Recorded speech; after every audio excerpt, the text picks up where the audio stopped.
for justice. My name is Charles Chapman.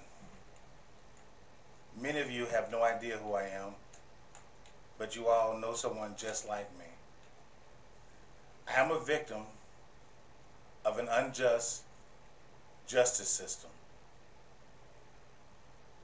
On March 22nd, 2013, my son, Charles Anthony Chapman, became another statistic in our justice system.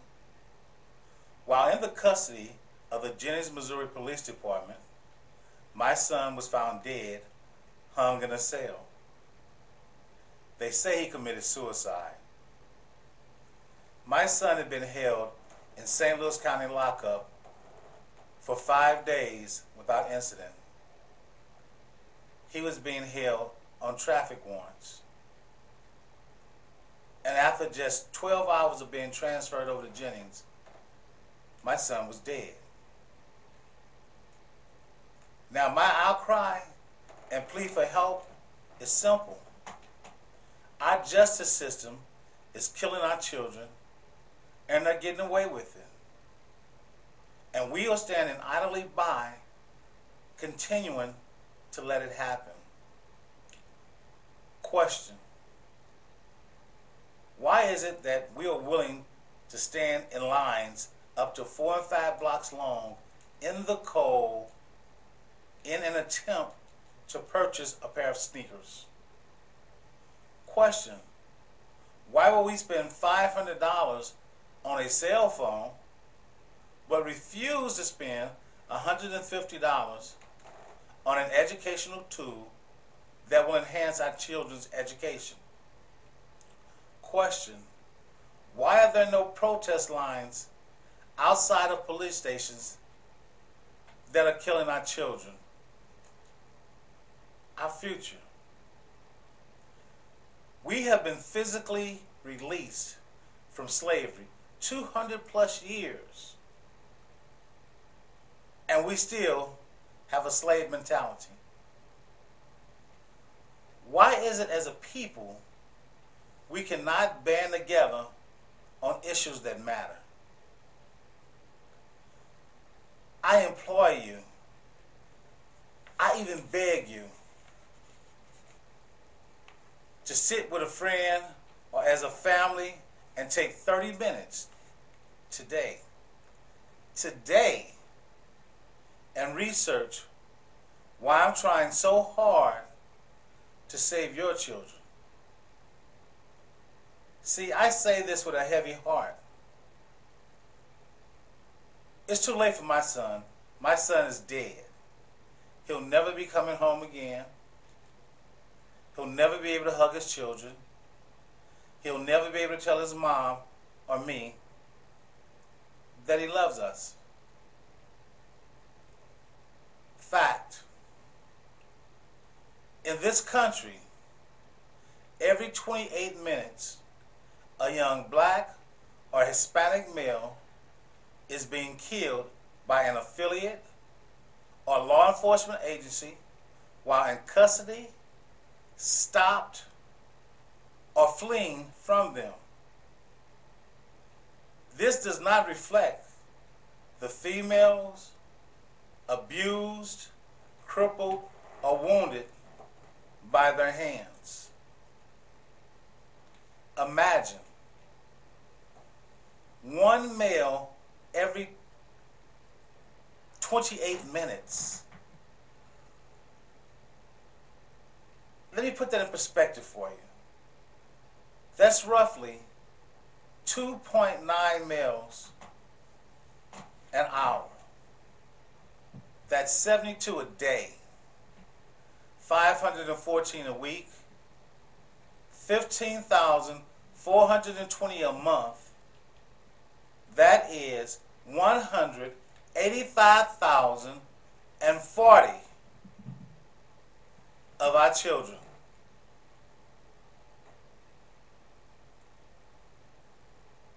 I want to know why our still enslaved minds will not allow us to open our mouths and let our voices be heard.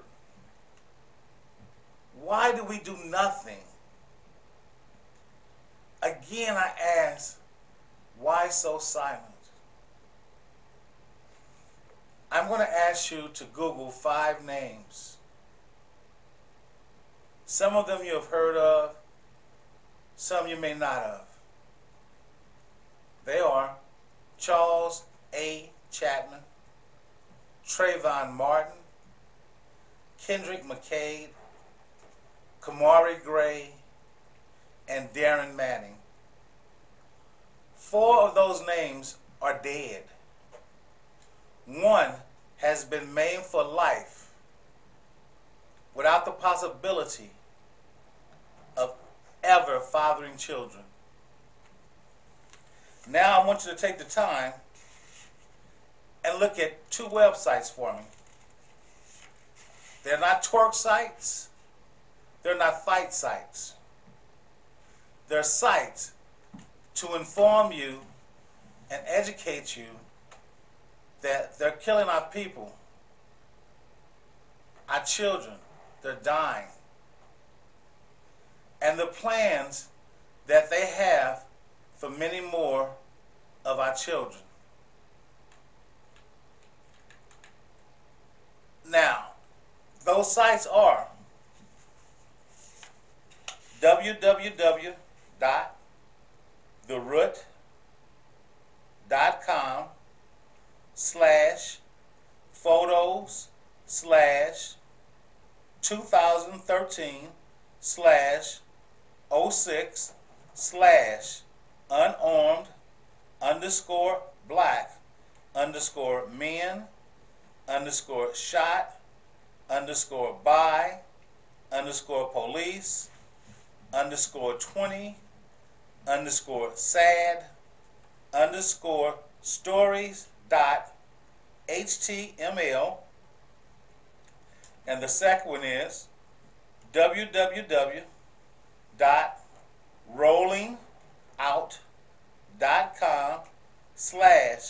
political-scandals/what-private-prisons-suing. So if you will take the time to research these sites, then you'll understand why I'm fighting so hard to save your children. I want you to take a stand with me, and I want you to go to www.org and type in Chris Koster, that's Koster, open independent investigation of my son's death. And take 1 minute, just 1 minute of your day, and sign this petition so that we can start somewhere and finding justice for our children. Once again, it's too late for my family. It's too late for my son's children. However, it's not too late for you to help me to save your child's life. Once again, to save your child's life. The last thing in life that you want is for persons of our justice system to knock at your door and tell you your child is dead and that he will never be coming home again. As a grieving father, as a black man, as a comrade in arms, I beg, I plead with you, let's just don't talk about it. Come and be about it. I want to thank you for listening, taking the time to hear my plea. But more importantly, I want you to take the time and share this message with everyone on every social media page that you have. We need to get the word out and band together to stop this senseless killing of our children. These are our babies, our future. The last thing that I want to leave you with is a poem that I wrote for my son. And the reason I'm reading this is I wanted them and the world to know that I still love and miss my son. To my beloved son, never imagined in my wildest dreams that I would ever lose you in such a senseless tragedy. I will never allow your untimely death to be in vain. I will never stop pursuing justice for these cowardly foes. May these words travel with you until we meet again. The poem is called A Father's Love. To even understand, you would have to be a father. Yes, I know that there is nothing like a mother's love. She carried and comforted you until you could go no further. But once you arrived, you made me a happy father. Never thought I would see your white dove. I remember your very first cry. Oh, I also remember your very first lie. It is just too hard to believe at age 24 you had to die. So let's stop for 1 minute and hold our head down and cry. Because our God allowed him to multiply. He left me 3 seeds to start the cycle again. Serenity, he firstborn. He loved you so. He wanted to show you, but he had to go. Deshaun, his big boy, you made him so proud. That is until you smiled and stole his crowd. Donnell, his baby boy. Wow, his true pride and joy. He knew that you would become a true warrior. But before I go forward, let me step back. This train was about to jump the track. My son, Charles Anthony Chapman, was born August 26, 1988. That was the day that my life went from normal to great. As I watched his auntie give him his first table food, all we could say is, "You like that little dude." From an early age, you could plainly see, if you were not careful, he would outsmart thee. Throughout his young age, he was smaller than the others, but that made no difference. He was still our butter. Yes, butter. That was his nickname from the very start.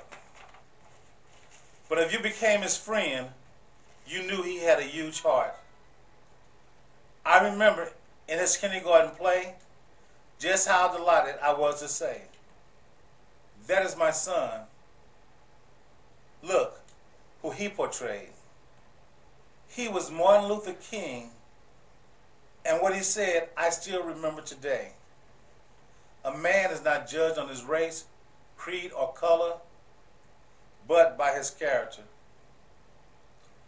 Just never knew the world had not learned that lesson still as of today. He excelled in all that he did. Straight A student, was not a fuss. But being the class clown, that was a must. While in grade school, he bonded with his band of brothers. Ever since this time, there have been no others. Fierce and competitive, that is just the way he was.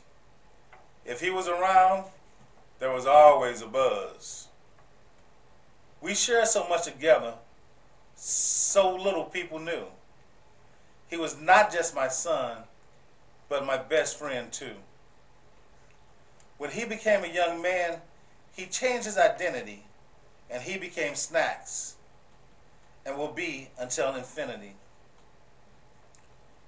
Grown with 3 children, he wanted everyone to see. I always wondered how long he would live with me. Just 2 months ago, he and Clee had started to turn things around. He finally did the right things to get his feet off the ground. Anthony, with your intelligent self, why did you always stay to the left? You knew my son. I taught you right from wrong.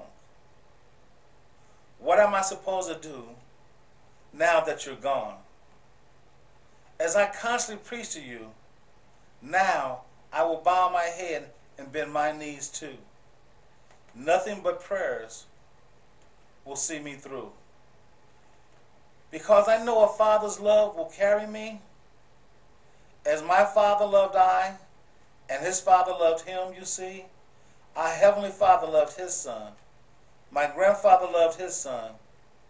My father loves me. I love my son, and I will until I die. So as you can see, my son is no longer with me. Trust and believe that his journey is not over.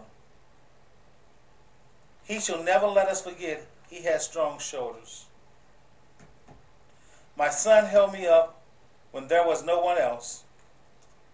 No one understood what our bond meant but us. Question you may, guess you can, and still you will not understand. Let me make this simple and no longer a riddle. Anthony, my dear beloved son, I am so sorry we did not get it all done. We planned it, we visualized it, and we certainly tried to live it.